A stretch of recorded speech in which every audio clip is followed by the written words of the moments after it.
Hello, and welcome back to Building Better Mentors. This is video 3, Giving Advice and Asking Questions. In the last video, we talked about the importance of building trust and creating a mentoring relationship where teachers feel comfortable asking questions, sharing concerns, and learning from their experiences. Today, we're going to focus on something that can be surprisingly difficult for experienced educators: knowing when to give advice and when to ask a question instead. If you've been working in early childhood for a while, you've probably developed strategies that work for you. When a newer teacher comes to you with a problem, it can be tempting to immediately say, "This is what you need to do." And sometimes that can be exactly what they need.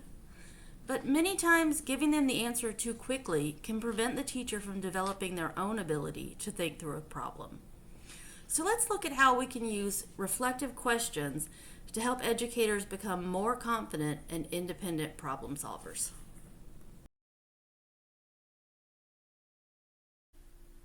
Before we go any further, I want to be clear.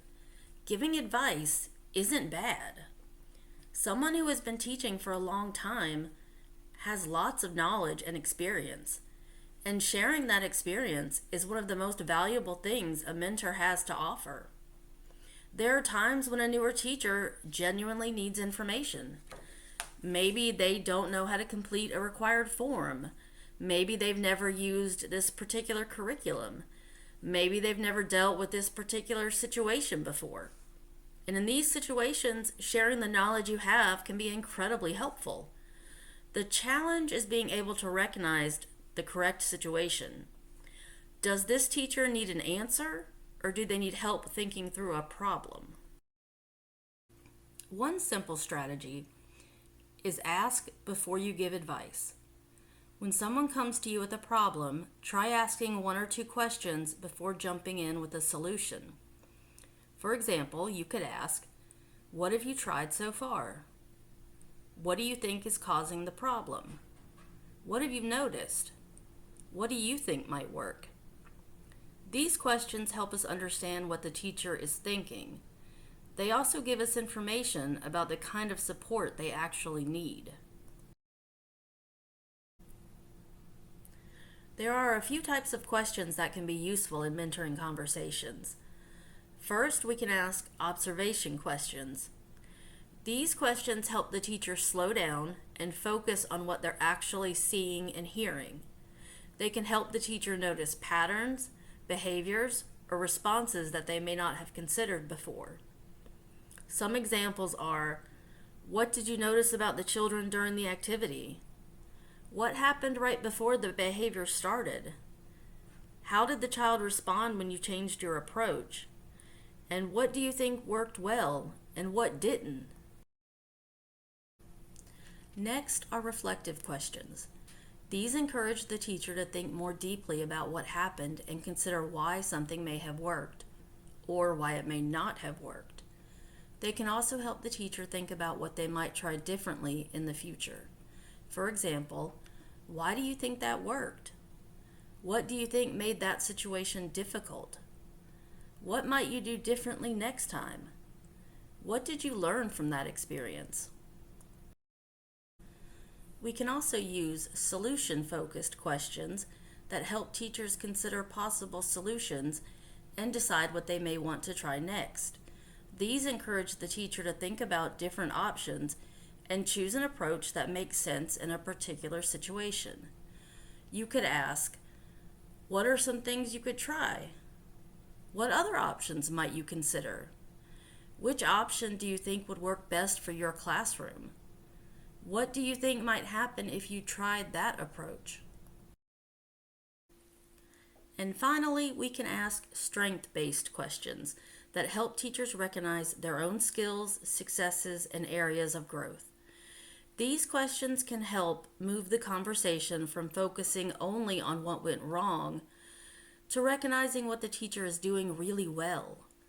For example, what do you think went well? What are you most proud of? What strengths do you think helped that situation? What is something you'd like to continue doing? Sometimes educators are so focused on what isn't working that they forget to notice what is working.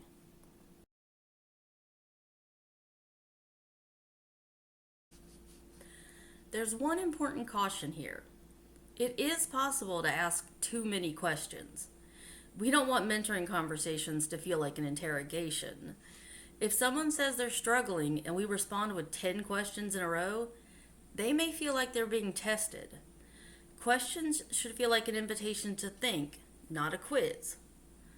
So pay attention to the person's responses, listen, give them time to think, and don't be afraid of silence. Some people need a few seconds to formulate their thoughts. So when should you give advice?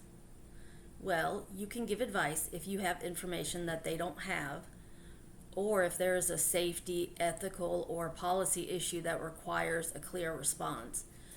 In those situations, being direct is really important. You can also give advice when the person asks for it. If they say, "I have tried everything, what would you do?" They're telling you they're ready to hear your perspective. And even when you're giving advice, you can still involve the educator in the decision. You may say, "Here's something I've tried in the past. Would you like to hear about it?" And then you can say, "What do you think? Would that work in your situation?" Let's look at a real-life example and see how an effective mentor would handle the situation. A new teacher comes to her mentor and says, "I have one child who is constantly hitting other children and I just don't know what to do anymore." If the mentor goes directly to giving advice, they might say, "You need to separate them from the group whenever they hit." However, an experienced and effective mentor would approach this with the ask before advise strategy. The rest of the conversation might go something like this. "When have you noticed the hitting usually happens?" "Well, it mostly happens during free play and sometimes on the playground." "What do you notice happens right before they hit?" Usually another child takes a toy from them." Now you've learned something important. So you might say, "What have you tried when that happens?" And then you could ask, "What do you think might help them communicate that they want the toy back?" So at this point, you can share some ideas for strategies that are a good fit because you have a better understanding of what's going on. And you've also helped involve the teacher in reflecting on the situation and helping to develop a solution. This video's challenge is pretty simple. The next time a teacher comes to you with a problem, I want you to ask at least 2 questions before offering advice. Some questions you could ask are, what have you noticed? What have you tried? What do you think is causing the problem? What do you think might work? What would you like to try? And then I want you to notice what happens. Does the conversation feel different? Does the teacher come up with an idea that you had not considered? Does asking questions help you better understand the situation? Knowing when to give advice and when to ask questions is an important part of being an effective mentor. By giving teachers the opportunity to reflect, explore their options, and come up with their own solutions, we can help them build confidence and become more independent in their practice. In our next video, we'll look at supporting teachers through challenges. We'll talk about how to help a teacher work through a difficult situation without simply taking over or solving the problem for them. I'll see you there.